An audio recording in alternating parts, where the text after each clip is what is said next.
आइए, आज का ये सिनेरियो जब किसी भी इमरजेंसी के अंदर कोई बेड नहीं है और हॉस्पिटल फुल हो गए हैं। चलिए देखिए मरीज का इलाज कैसे कर सकते हैं। आइए,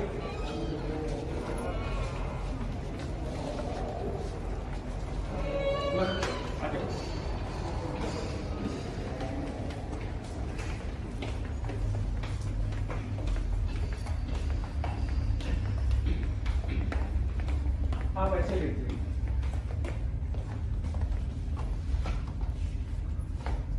आप ये वो पेशेंट्स हैं जो कोरोना के आजकल दर दर भटक रहे हैं और हॉस्पिटल्स में बेड्स ना होने की वजह से, दवाइयाँ ना होने की वजह से, ऑक्सीजन कम होने की वजह से इनको वापस कर दिया जा रहा है। तो ऐसे मरीज अपने लोगों की सेवा कैसे कर सकते हैं और इमरजेंसी इन लोगों की हेल्प कैसे कर सकती है। आपने जनरली देखा होगा इमरजेंसी में 4 या 5 बेड रहते हैं। मैं उन सब डॉक्टर्स को जिनकी छोटी छोटी क्लिनिक्स हैं जहाँ पे एक छोटा सा भी बेड अवेलेबल है, वो इन मरीजों को कैसे अटेंड करें एक 5 मिनट में सिखाने की कोशिश करता हूँ। देखिए, जब भी आपने एक पेशेंट को अटेंडर के साथ लिटा दिया, अब आप इनके पास जाएंगे तो आप कोशिश करेंगे कि आप एक गाउन डालिए, इससे कि ये इन्फेक्शन आपको मत हो जाए। तो सबसे पहले गाउन डाल लेना है। गाउन डाल लेने के बाद असेस करना है ये मरीज वाकई में आया किस मजबूरी की वजह से था। अगर इनके पास कोरोना की रिपोर्ट है और इनका ऑक्सीजन सैचुरेशन कैसा चल रहा है, तो हमारे पास हॉस्पिटल्स में ये मॉनिटर्स रहते हैं। ये मॉनिटर्स हमारे को ऑक्सीजन लेवल्स बताते हैं कि मरीज की ऑक्सीजन कैसे चल रही है।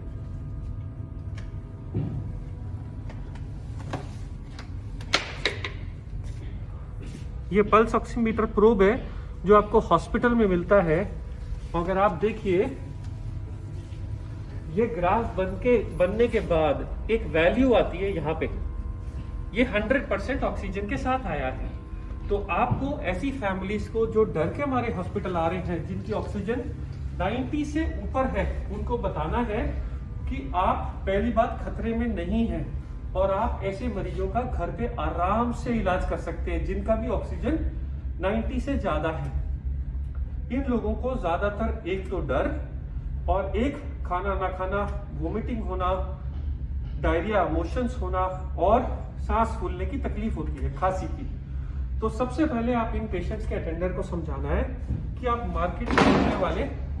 मार्केट में मिलने वाले रेगुलर माउथ वॉशेस या घर में गर्म पानी के साथ नमक के साथ गरारे करिए। इसके बाद ये लोग क्योंकि कुछ भी नहीं खाते हैं, इसलिए आपको घर का बना हुआ नींबू पानी, शिकंजवी जिसमें विटामिन सी बहुत अच्छा होता है, या मार्केट में बने बनाए ORS आते हैं जो आप पिला सकते हैं। कोशिश करिए मरीज को 2-2 घंटे पे कुछ ना कुछ देते रहिए। इसके बाद छोटे बच्चों का एक भूख लगने का सिरप आता है, सिप्रोहेप्टिडीन। ये कई नाम से मार्केट में आता है, बहुत अंडर यूटिलाइज्ड है। ये कोरोना का इलाज नहीं है, पर इससे भूख लग जाती है, भूख खुल जाती है। जैसे ही मरीज खाना खाना शुरू कर देता है, वो थोड़ा सा बेटर फील करने लगता है, उसमें फेथ आ जाता है।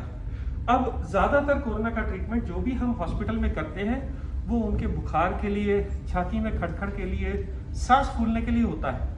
बुखार के लिए कई बार हम लोगों ने समझाया, मार्केट में आने वाली पैरास्टामोल की कई ब्रांड की दवाइयां जो 2 से 3 बार ली जा सकती हैं, 1 बार, 2 बार, 3 बार। अगर छोटा हो, कोई वेट में कम हो, तो गोली को आधा कर दीजिए।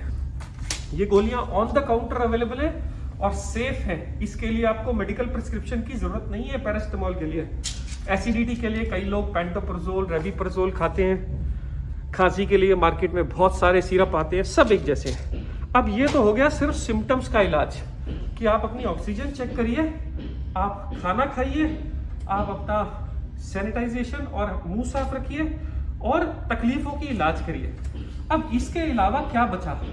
इसके अलावा अगर मान लो इसी मरीज का ऑक्सीजन कम होता और मैं बोलता ये ऑक्सीजन सिलेंडर मार्केट में मिलता है, तो इसको कैसे लगाते हैं लोग, बहुत घबराते हैं।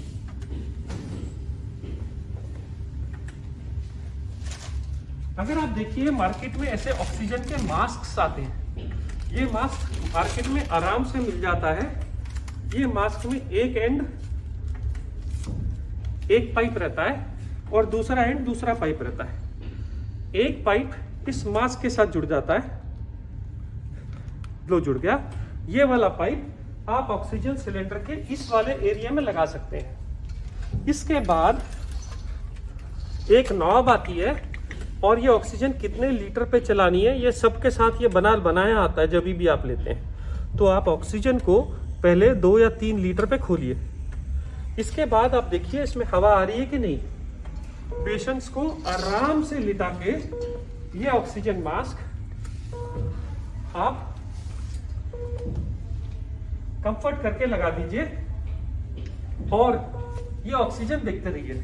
मान लीजिए ऑक्सीजन थोड़ी देर 5 मिनट वेट करने के बाद नहीं बढ़ रही तो आप इसकी वैल्यू थोड़ी और बढ़ा सकते हैं। जैसे जैसे टाइम बीतता जाएगा और ऑक्सीजन इंप्रूव होती जाएगी, हर मिनट के साथ इसको थोड़ा थोड़ा घटाते जाएंगे कि हम 90 तक मेंटेन कर लें, क्योंकि ये सिलेंडर बहुत कम ऑक्सीजन के साथ आते हैं, ये एक दिन में खत्म हो जाते हैं। इसलिए आप कोशिश करिए कि ऑक्सीजन का यूज कम से कम करिए, ज्यादा नहीं। दूसरा, मार्केट में ये छोटे मॉनिटर्स आते हैं पल्स ऑक्सीमीटर बोल के।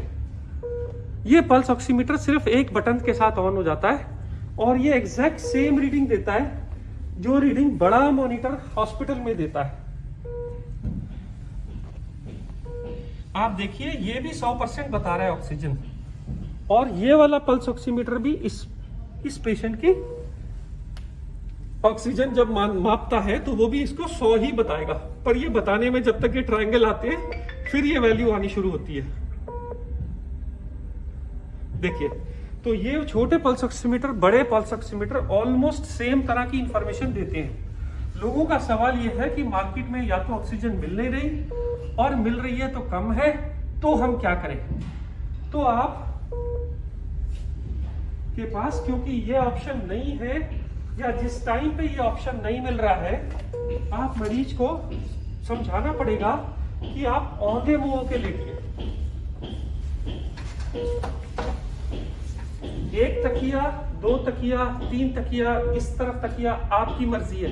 कोशिश ये करें कि मरीज ऐसे उल्टा होके लेटे 10 मिनट 15 मिनट। उसके बाद अगर ट्राई करे तो वो लेट एक करवट भी ले सकता है, बट सबसे ज्यादा बेनिफिट औंधे मुंह से होता है। क्या ये साइंस है? 100% ये साइंस है।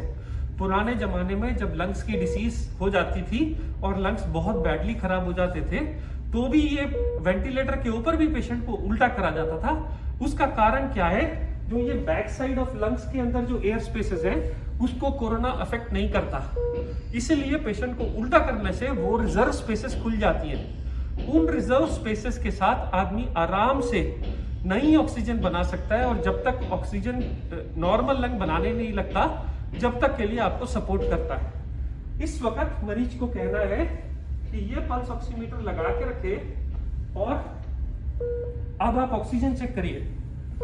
जब आप ऑक्सीजन चेक करेंगे और पेशेंट की ऑक्सीजन कम आ रही होगी, देखिए 97, अब आप डीप ब्रीदिंग करिए साहब। हाँ, आपके सामने ये ऑक्सीजन थोड़ी थोड़ी फ्लक्चुएट करती है, आप ब्रीदिंग करते जाइए सर, जितनी आपको एफर्ट होता है आप ब्रीदिंग करिए।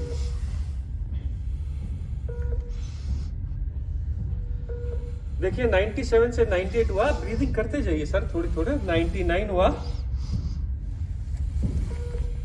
और आप देखेंगे उल्टा लेटने से 5% तक का बेनिफिट हो जाता है। 95 वाली ऑक्सीजन कभी कभी 98, 99 तक पहुंच जाती है।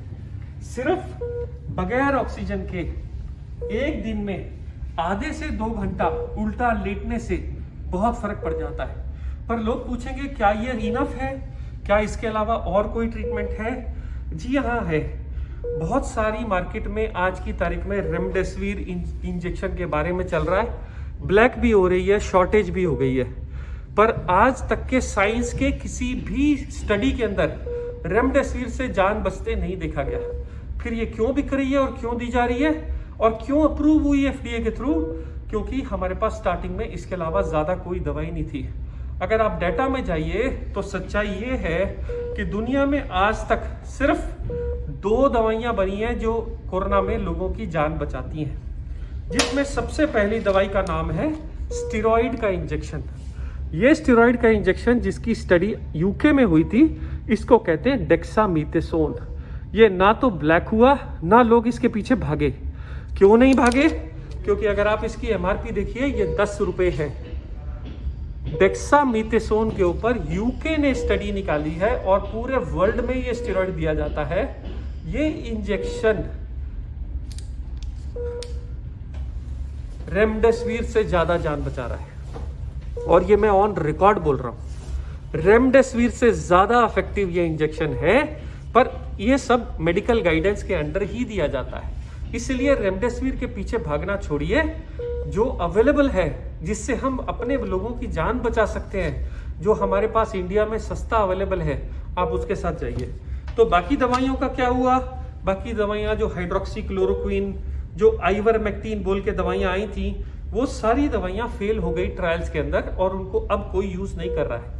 इसके अलावा 100 में 17 लोगों को सीरियस कोविड इन्फेक्शन में क्लॉट्स बनने का खतरा रहता है। इसलिए उनको ब्लड थिनर का इंजेक्शन, एक क्लेक्सेन, या जो लोग घर चले जाते हैं, डॉक्टर्स उनको ब्लड थिनर की टैबलेट दे देते हैं। ये ब्लड थिनर की टैबलेट्स 20 से 21 दिन तक दी जाती हैं, और ये दवाइयां भी अंडर मेडिकल प्रिस्क्रिप्शन ही दी जाती हैं। जो लोग की ऑक्सीजन 93 से कम है, वही लोगों को इतने सब दवाइयों की जरूरत है। जो लोग नॉर्मल है, वो लोग नॉर्मल खाना या सिम्टोमेटिक ट्रीटमेंट से ही ठीक हो जा रहे हैं। स्टेरॉइड की जरूरत सिर्फ सेकेंड वीक में पड़ रही है। एक और चीज याद रखिए कि कोरोना की उम्र सिर्फ 14 दिन ही है। अगर आप 14 दिन जी गए तो आप कोरोना से जीत गए। अमूमन आदमी की उम्र 50-60 साल होती है। कोई रीजन नहीं है कि हम कोरोना से हार जाएं।